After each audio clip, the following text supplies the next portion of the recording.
Hello lovely people, how are you all doing? I hope you're well. I'm carrying on from the last video. It's much later in the day. The cloud has come over, which is actually good for this bit of filming because I want to give you a little tour of the garden that's kind of mid-July.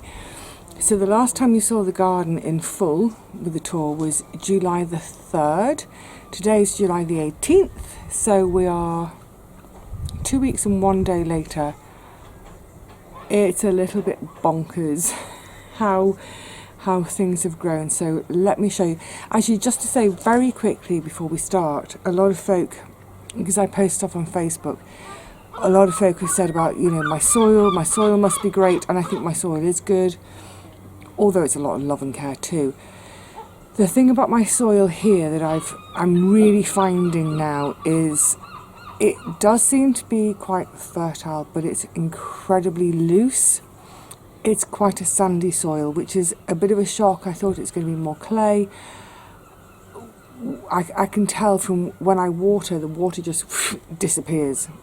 So lots of watering, which means come the autumn and this winter, everything in the compost bin, I'm going to incorporate it, dig it into that soil or turn it in. I don't want to really dig too much, but turn it into the soil to really help with moisture retention, because that's my big issue here is I'm having to water a lot. But anyway, let's see how the garden is doing on the 18th of July. We're going to start in the dumpy end. So in the previous video I mentioned how I'm a few days off, 6 weeks since I broke my ribs, so I can actually start now to think about clearing this area. But before I do, it's my bedroom window wide, letting all the lovely air in. Oh, so nice. So obviously, you know, get rid of the rubbish, blah blah blah. But what's lovely is this crocosmia has finally flowered, and it's beautiful. I mean, it's just, I do think crocosmia is lovely. I just really don't like that red lucifer one.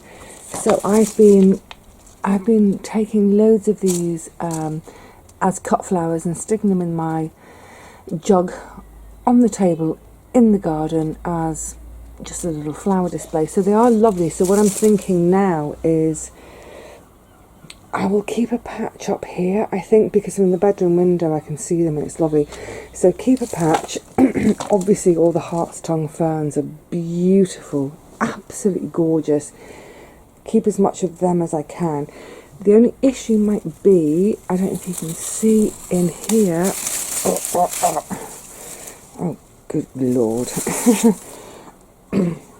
in there somewhere is a bramble that I don't want, that needs to come out. So this is one of those cases of trying to remove something that one doesn't like or doesn't want, but retain the things that one does want and like. So I am going to keep some of these because they are just such a pretty colour. One more glimpse of that colour. Gorgeous. Excuse me. And then as we come down, I'll have here hopefully the foxgloves because they'll be taller. And again, then from my bedroom window I get this, not the bin bags obviously, but these oranges. But then we're going to come into whites and bits and pieces.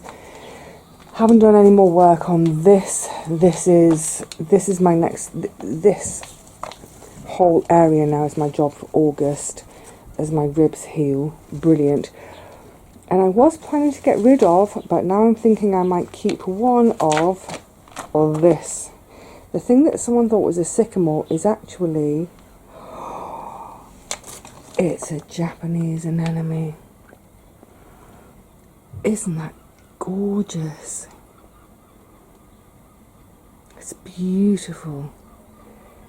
I don't particularly like the leaves, however, look, all these buds, all these flowers to come. It is, I think it is pretty. So, sorry, I've got a tickle suddenly. So I think, yeah, I'll carry on with the assumption that I'm going to clear under here a lot. There's still weeds in here. And there will be bluebells, which now have died back. I can't see them. I'm going to find them.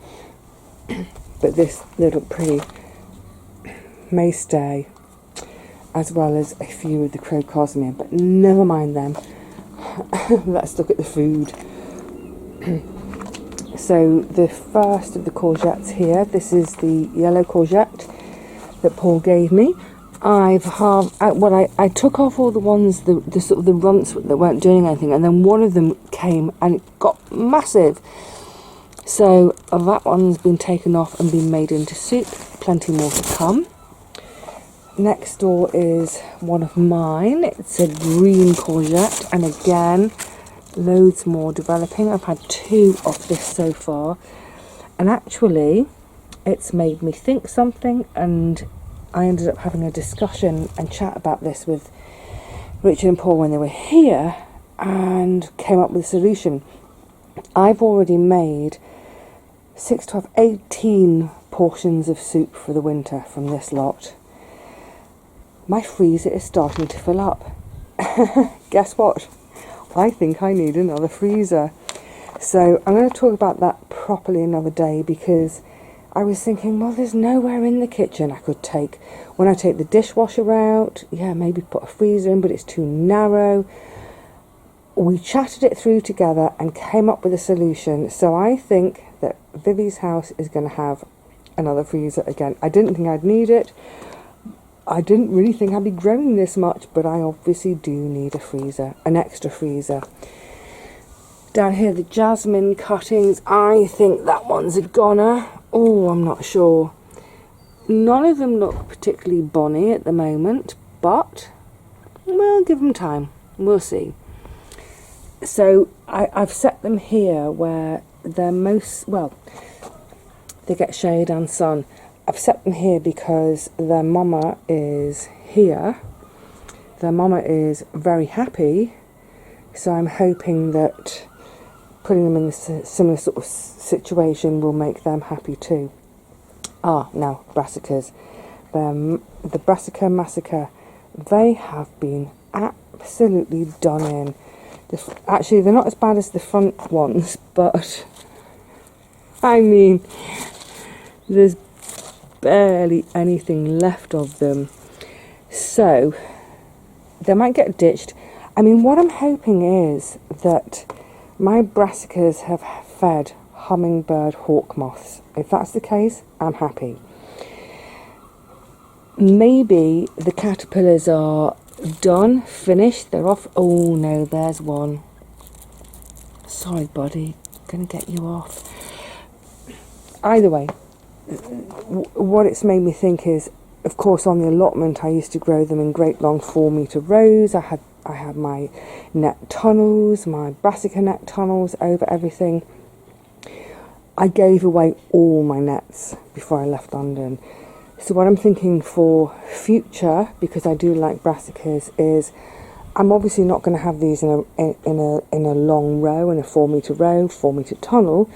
But what I could do is buy a roll of Enviromesh, cut it into smaller pieces, hem it, what have you, and then I can just pop a bit over each bag for future growing years.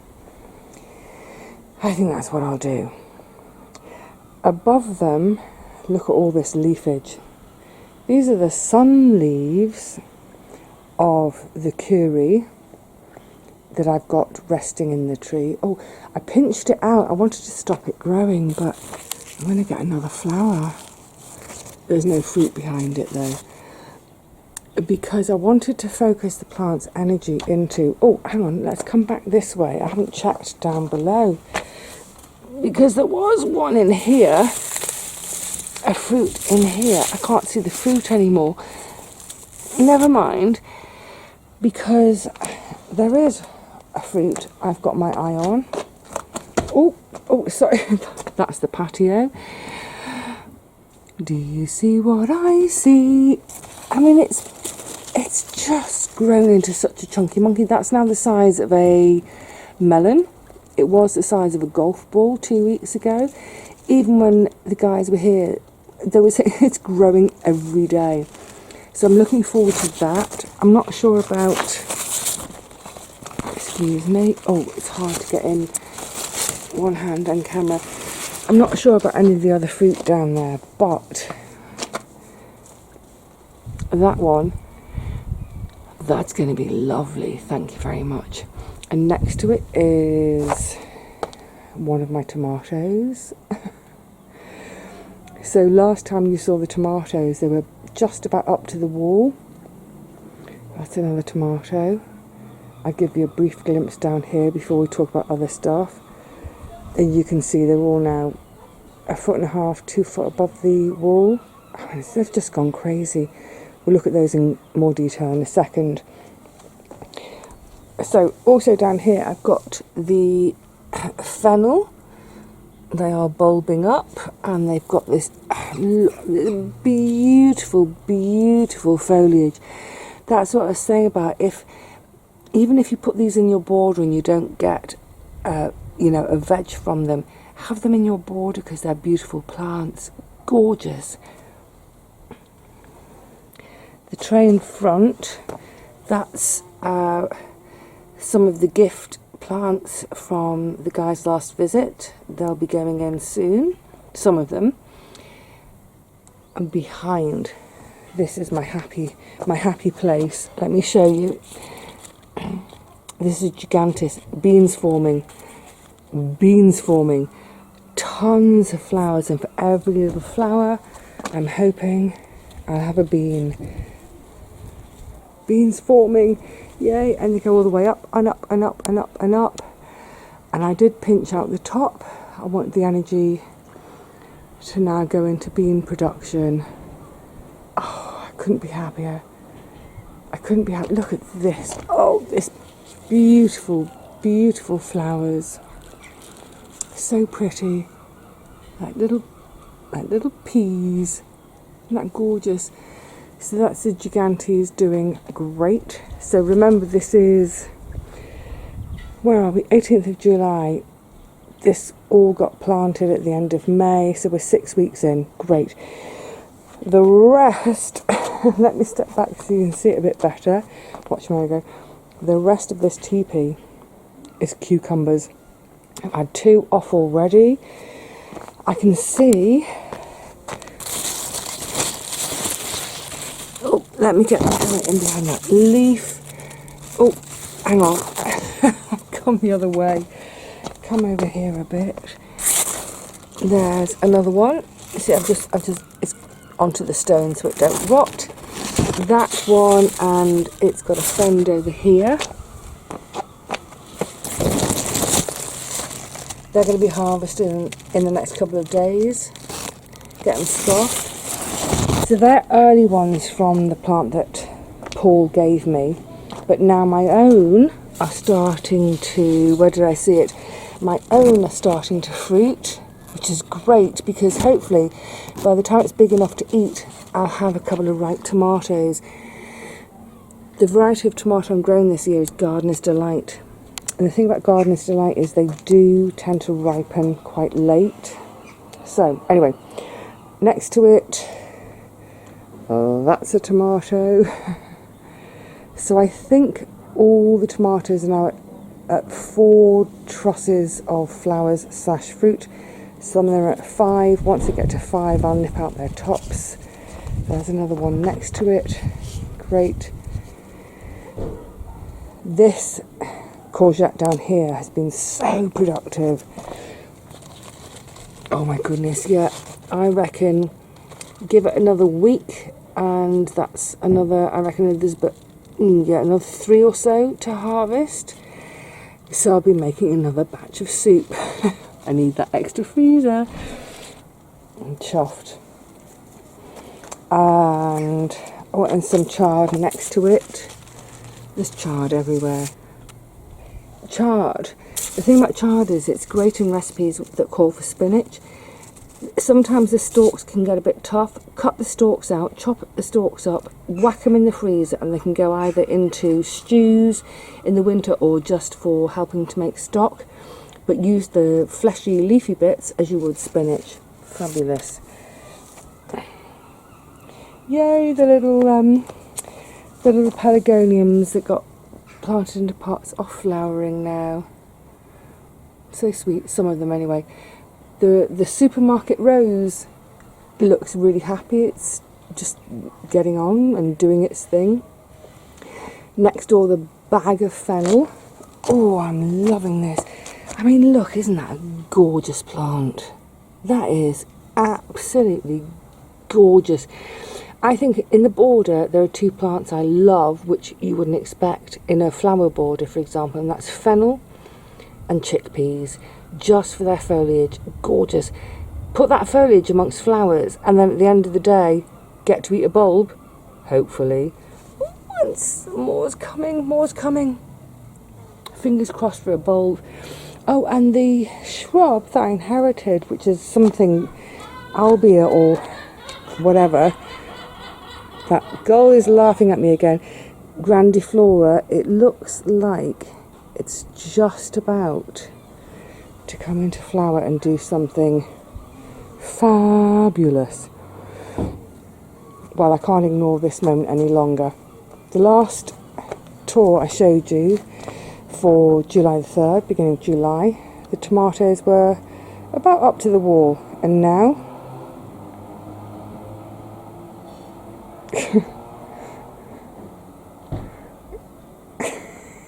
yes, my friends, they're like, most of them are 2 foot above the wall. These two in particular really getting away. We'll come back to the tomatoes in a sec. The coco de pampol beans seem really, really happy here. I've got tons of beans forming, and here we can see, the bulges. Because these are beans that you don't eat the pod, you want the beans inside. So I'm chuffed, because it's my all-time favourite bean. There's history there, there's a story there. My friend Gary gave me 7 seeds years ago, and I grew them on and developed my own seed collection, and now, they look great. They look really good. In fact, I'm going to say I think these look better here than they ever did in my London allotment, but it might be because I've given them a bit more space here. I don't know, but yeah, they're taller, greener, broader, happier than ever I grew in London. So yeah, these tomatoes, I mean, fantastic. So let's take this one as an example. Actually, step back, watch where you're going, Vivi.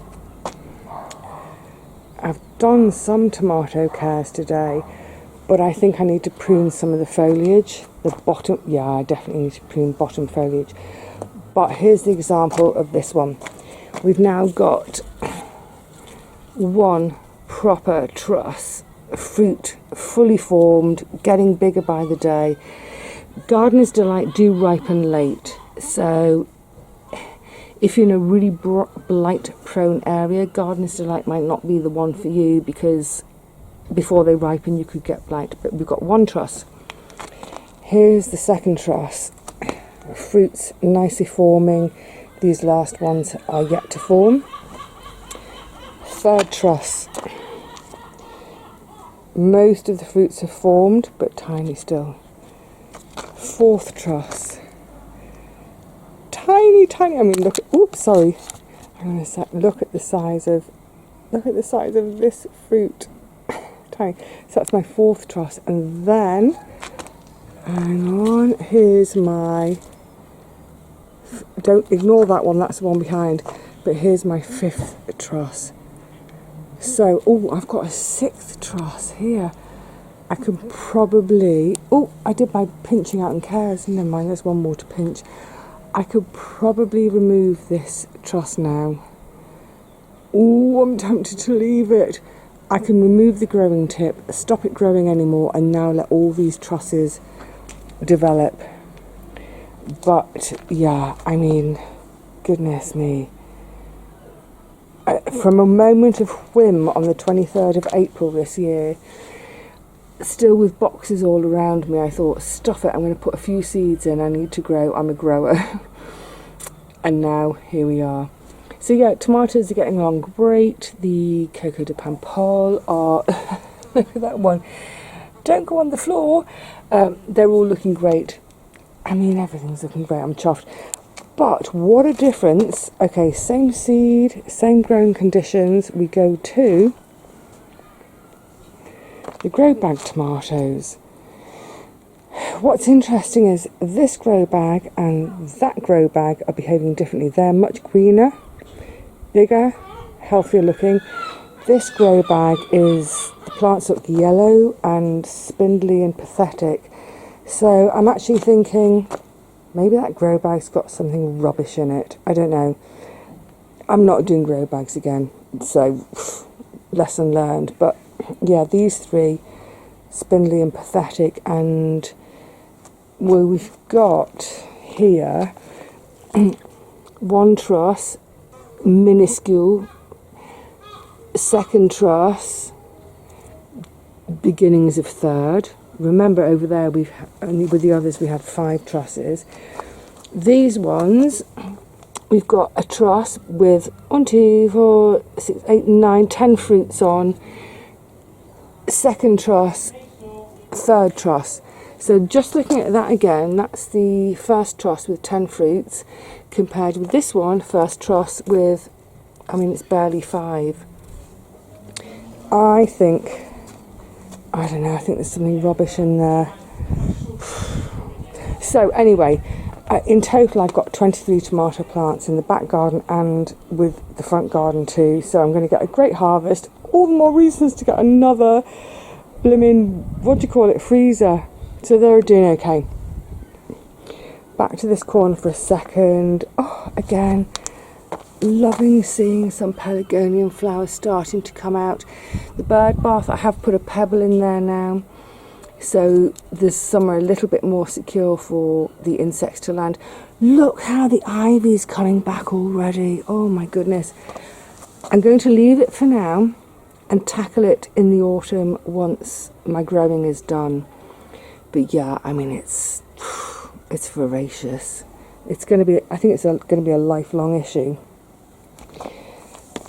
Here was where I did have fennel, but now I've got this lovely mint with the really pretty burgundy stems. So it's a spearmint. Don't know the variety, don't know anything more about it, but just rubbing the leaves is spear rather than pepper mint. And of course it's on that lovely dish I found. Now, squash. So I've got 1, 2, 3, 4, I've got 5 bags of squash, apart from the curry that Paul brought for me. They're starting to race across the patio. I love it. But this one, and again, like the curry, all of a swall, this grew before our very eyes. Hang on, let me move the leaf. So, if you didn't see the July, the 3rd tour, have a look at it. I showed you a butternut that was about 4 centimetres long, 2 weeks, 1 day ago. Let me show it to you today. Look at the size of it. I mean, it's got to be, that must be 15 centimetres long now. 14, 15 centimetres long. It's doing great. Fantastic. I've had a couple more develop and then do nothing. So I just pulled them off. I let the plant put its energy into one good one. Yeah, there were others, but let's get one good one. I was mentioning about the compost costing about £2 a bag. How much does an organic butternut cost? Well, will it pay for itself? My 2 tardy ones, they were the first planted, are finally starting to do something. So for example, oh, you can't see, sorry.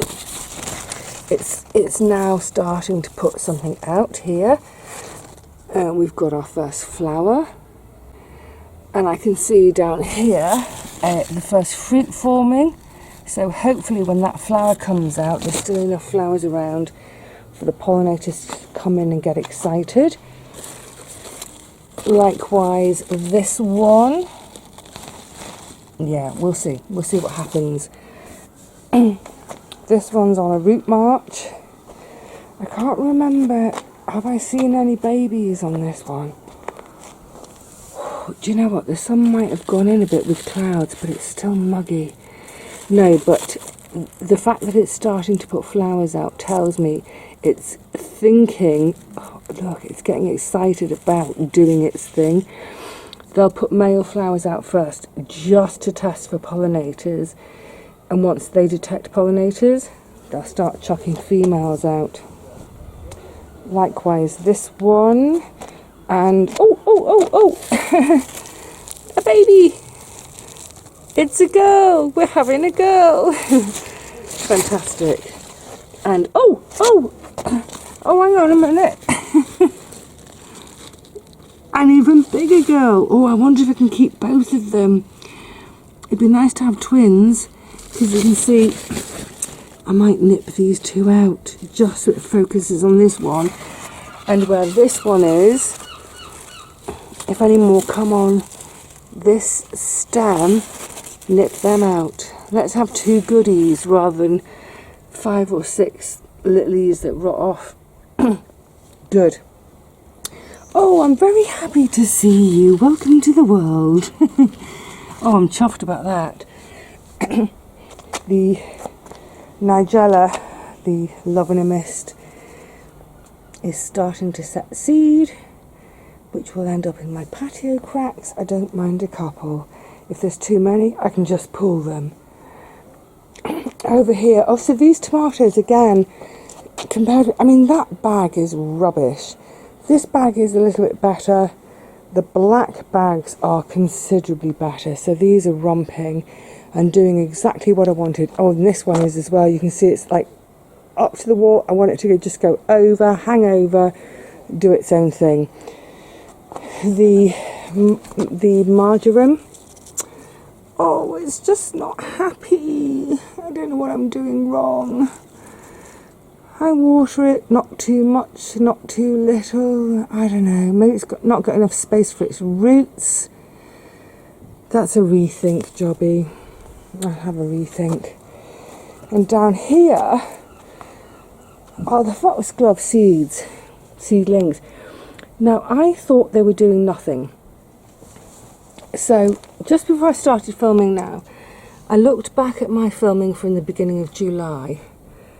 They are actually growing a bit. Not much, it doesn't look like much, but they're definitely growing. They were specks 2 weeks and a day ago.